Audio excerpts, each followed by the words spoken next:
Right, I have got a few things to say, and I probably could have linked all this into one video, so I should be making another video tonight, and I will go out of my way to release that for you, and it's kind of linked with the information on Giza that I will be presenting shortly in this video.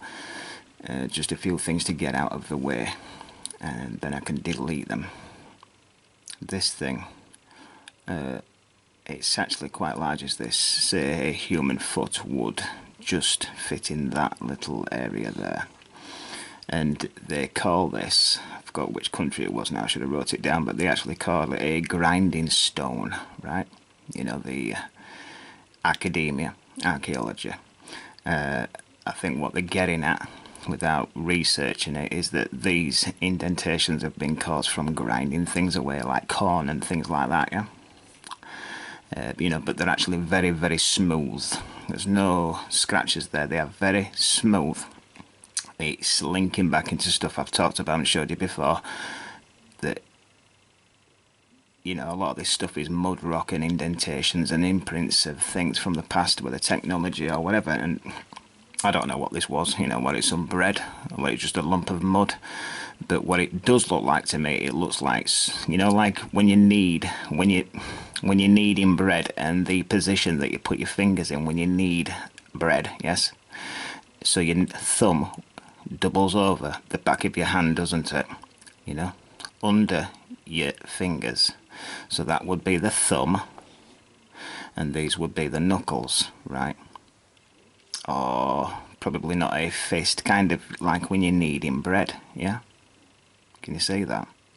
It's clear as day, but it's a massive artifact. So when I do videos on giants again, you will probably see this again, okay?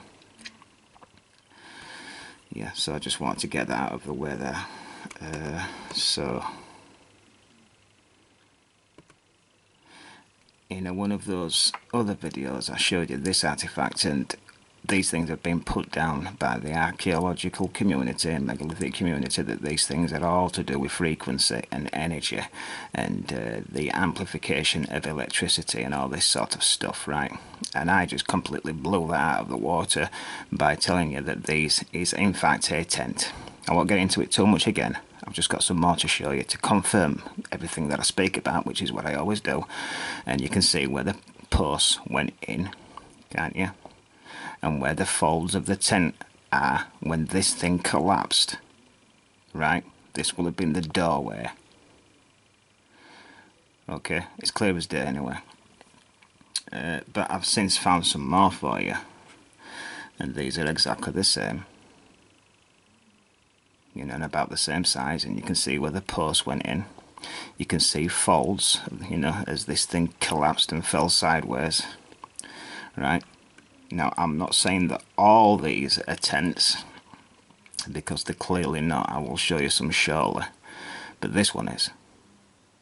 And you can see the fold of when it collapsed down on itself. This one seemed to fall straight down in itself. And these are where the posts are. This is actually quite a large area, this one. This was a big tent. There's kind of a mixture here. These things that's in South America, what Michael Tellinger goes and shows you, these are some of them. I've not really done a video on these. I don't really know what I'm looking at here actually, because these things, these walls are made up of it's horsefelt stone, isn't it? It's got a thick patina on it, and but it rings like a bell, this stuff, so I need to do a lot more work on this. But obviously these aren't the imprints of tents, are they?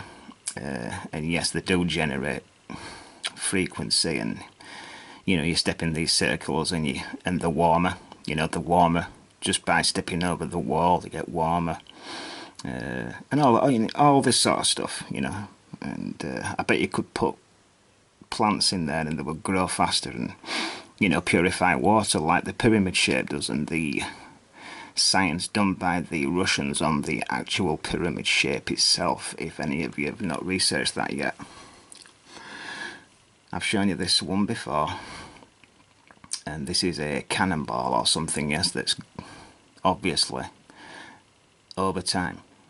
This, you know, because a lot of the stuff I've showed you, it turns out to be mud rock, and the imprints of structures, wood, metal, artifacts that leach mud and materials and turn into rock, right, is what we're actually looking at with 90% of the stuff that I show you. And you can see how it's come through this over time, probably a lot faster than what you think, but you know, you can see the lines, yeah, you know, as it's come through, it forms air pockets, and then it'll drop through some more and form another air pocket, and then pressure, and then it'll drop through again, and it forms these lines, yeah, which are obviously not from drilling, is it? And I've shown you that.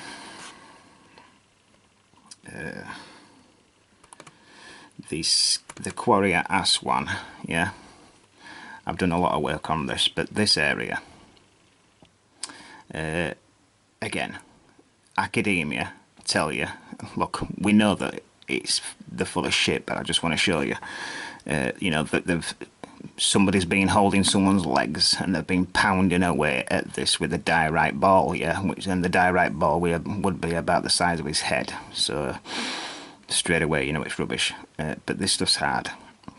It's not granite, I've got into that, but can you see these lines anywhere? Yeah, because these lines run all the way around and go all the way down, just exactly the same as the image I've just shown you. So that evidence alone, those markings there, prove to you that the diorite ball theory is absolutely ridiculous. But you know, as you go into it as a thought experiment, you already know that it's garbage anyway. I am going to eventually make a video on showing you once again that Giza, this desert, is covering over an entire city, and that this actually, I mean, we're talking about hundreds and hundreds and hundreds of feet of stuff buried, and there might be various layers of civilized, you know, eras, right? But they call these tunnels, and they're not tunnels, they are literally streets, you know, the tops of streets and tops of houses, right?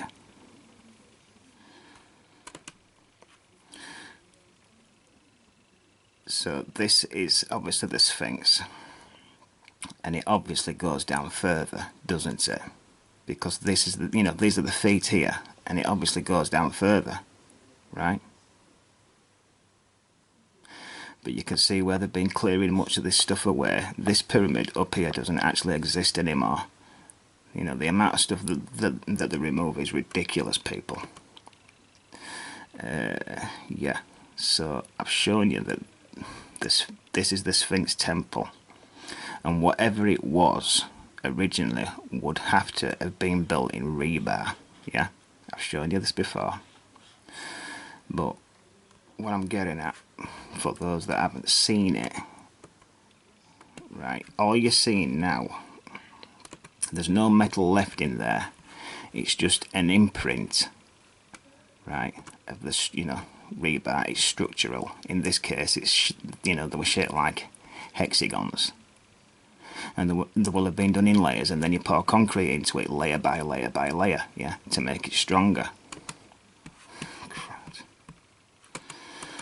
Right, so we can go look at those images on my Google page.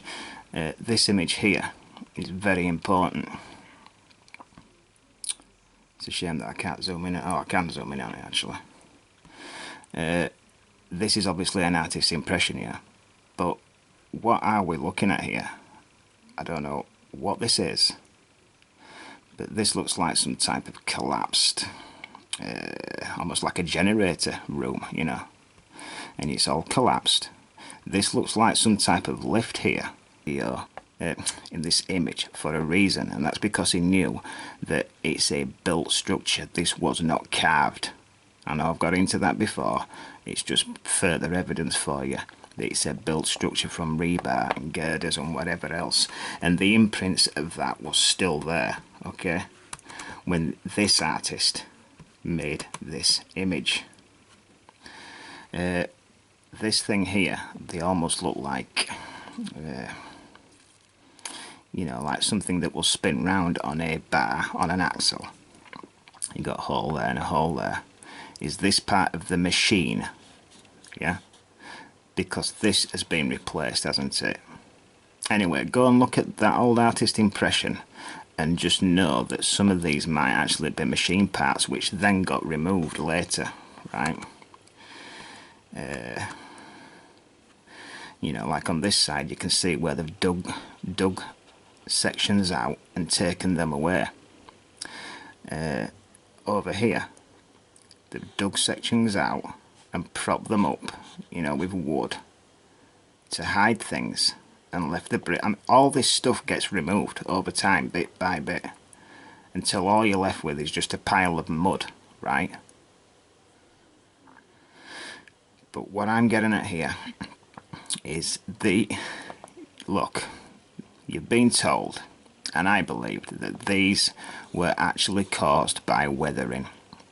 Okay, you know, these ridges were caused by weathering, and I'm going to say now that they're not. This is actually structural. It's actually like floors, yeah? It's collapsed structure, just like these, but bigger, that have collapsed down on each other and then got covered over in mud and clay. And that's actually what you're looking at, because when you look at it, you can actually see the structure inside this thing. If you don't believe me, go to my Google page and take a closer look. This is the type of thing I'm talking about. This is not being carved. It's an imprint of how this thing was built, okay? The Sphinx head. Can you see this framework here? It's actually a frame, and that frame bit there actually runs all the way around here, like that. Can you see the rim of that actually runs all the way around and joins up with that? It's framing, girders and beams. It's a built structure, and the evidence for that is on this one image.